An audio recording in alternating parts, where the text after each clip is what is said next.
Na nossa aula anterior, nós conhecemos o comando if.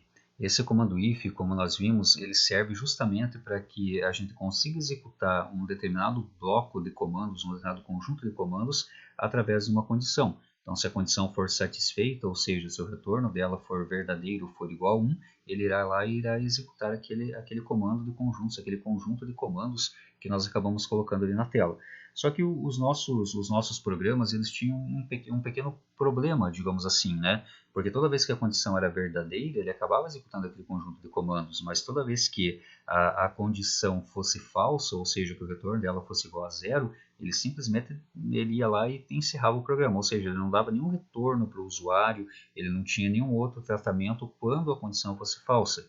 Então, por isso que nessa situação nós temos aqui agora o comando else, que é o chamado senão. Então, o comando else ele permite executar um segundo conjunto de comandos quando a condição do if retornar zero, ou seja, quando a condição do if for falsa. Então, vamos olhar esse exemplo aqui, né? Então, se condição. Então, toda vez que essa condição aqui ela retornar um valor verdadeiro, ou seja, que ela retornar um valor 1, sempre os comandos, no caso para a condição verdadeira, eles vão ser executados entre essas duas chaves aqui, abrindo e fechando, já embaixo do if. Então, todo e qualquer comando que eu digite aqui são comandos que serão executados toda vez que a condição retornar verdadeiro ou retornar 1. Agora, se a condição aqui em cima ela não for satisfeita e ela retornar o valor 0, então automaticamente ele vai acabar executando o conjunto de comandos do bloco else. Então, nesse caso, ele executaria os comandos que eu coloquei entre as chaves abrindo e fechando dentro do comando else. Então, portanto, o comando else ele será executado toda vez que uma condição do if não for satisfeita, ou seja, toda vez que a condição retornar o valor 0. Vamos ver esse exemplo aqui que nós preparamos aí. Bom, então aqui nós temos uma variável r, declarada com tipo inteiro. Nós, através do printf, pedimos aqui para que o usuário digite um valor para r.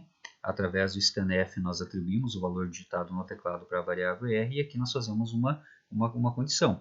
Então, se o resto da divisão por 2 da nossa variável r for igual a 0, então o que ele vai escrever na tela do usuário? O valor é par.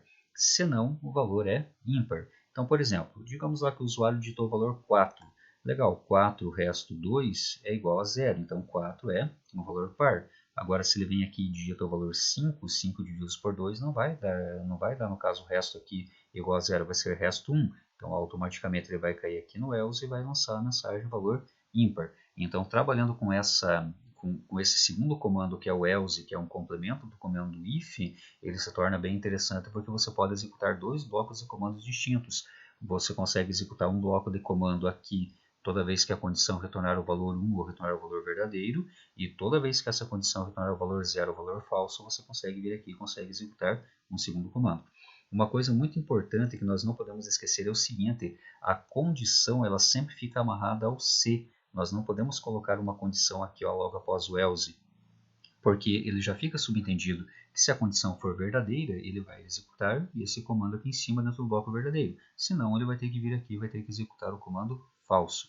Então, assim, nós conhecemos o comando else, que seria um complemento do nosso comando if.